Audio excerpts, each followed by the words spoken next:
یقین کریں اللہ آپ کو ہارنے نہیں دے گا۔ یقین کریں اللہ آپ کو گرنے نہیں دے گا۔ یقین کریں اللہ آپ کا صبر ضائع نہیں کرے گا۔ یقین کریں اللہ آپ کی زندگی بدل دے گا۔ یقین کریں اللہ آپ کا ہر زخم بھر دے گا۔ پھر یقین کریں اللہ آپ کو سنتا ہے۔ یقین کریں اللہ آپ کو تھام لے گا، سنبھال لے گا۔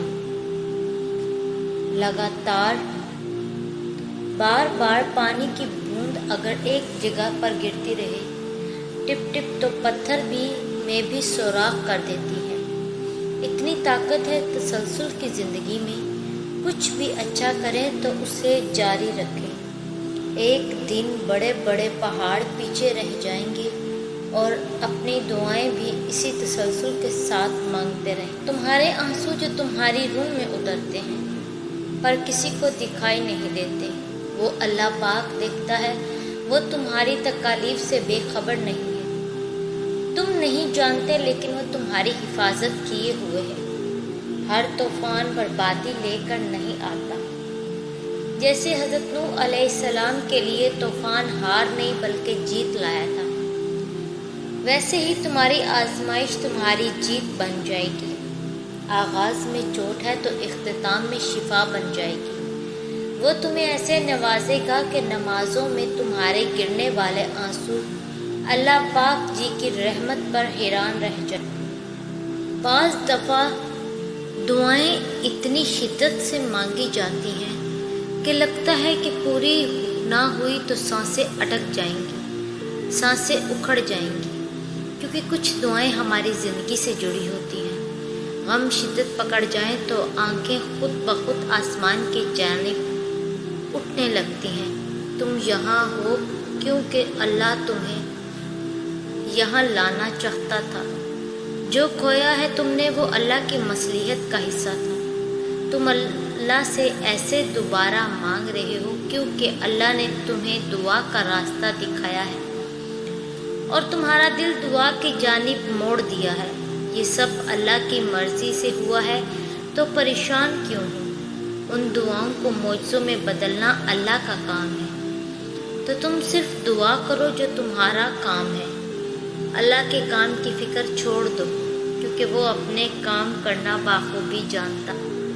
لوگوں کے انکار کے بعد بھی اللہ پر یقین رکھتے ہیں نہ تو پھر معجزے ہوتے ہیں، رکاوٹیں وسیلہ بن جاتی ہیں اور مقدر کی لکیریں بدل جاتی ہیں۔ لوگوں کی ان باتوں پہ دھیان نہ دیں جو آپ کو نا امید کرتی ہیں، بلکہ اپنے رب پہ بھروسہ رکھیں جو ہر چیز کو ممکن کرنے پہ قادر۔ تم پریشان کیوں ہوتے ہو؟ کیوں ایسا سوچتے ہو کہ جو مانگ رہے ہو، جس کے لیے تڑپ رہے، جس کی وجہ سے تہجد سے جڑ گئے، تمہیں لگتا ہے کچھ حاصل نہیں ہوگا؟ حالانکہ ایسا کچھ نہیں ہے۔ وہ خالی ہاتھ نہیں لوٹتا، بس ایک مقررہ وقت پر سب ملتا ہے۔ اس نے جو لکھا ہے وہ تمہارے حق میں بہترین لکھا ہے۔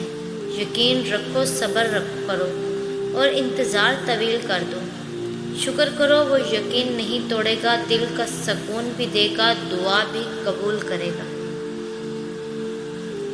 دعا ان طریقوں سے آپ کی مدد کرتی ہے جو آپ اپنے وہم و گمان میں بھی نہیں سوچ سکتے۔ اس بات سے کوئی فرق نہیں پڑتا کہ آپ کے سامنے کتنی رکاوٹیں کھڑی ہیں، بس آپ نے اتنا یاد رکھنا ہے کہ اللہ ہمیشہ آپ کے ساتھ ہے، اور جب تک اللہ آپ کے ساتھ ہے آپ کوئی بھی جنگ جیت سکتے ہیں۔ تو جب کبھی دل مایوس ہونے لگے تو یاد کرنا جب اللہ نے قرآن میں فرمایا تھا نوح علیہ السلام کے اس وقت کو یاد کرو کہ جب اس نے ہمیں پکارا تو ہم نے اس کی دعا قبول کر لی۔ جب انسان پر مشکل پڑتی ہے تو اسے انسانوں سے رجوع کرنے کے بجائے اللہ سے رجوع کرنا چاہیے، اور جب وہ اللہ سے رجوع کرتا ہے تو اللہ کے اور قریب ہو جاتا ہے، اور جتنا انسان اللہ کے قریب ہوتا ہے، اس پر توکل رکھتا ہے، تو اس کی مشکلیں اتنی ہی چھوٹی ہوتی چلی جاتی ہیں، کیونکہ وسیلے بنانے والی ذات صرف اللہ ہی کی ہے۔ بس یقین رکھو وہ تمہارے لیے غیب سے ایسے وسیلے بنائے گا کہ تم حیران ہو جاؤ گے۔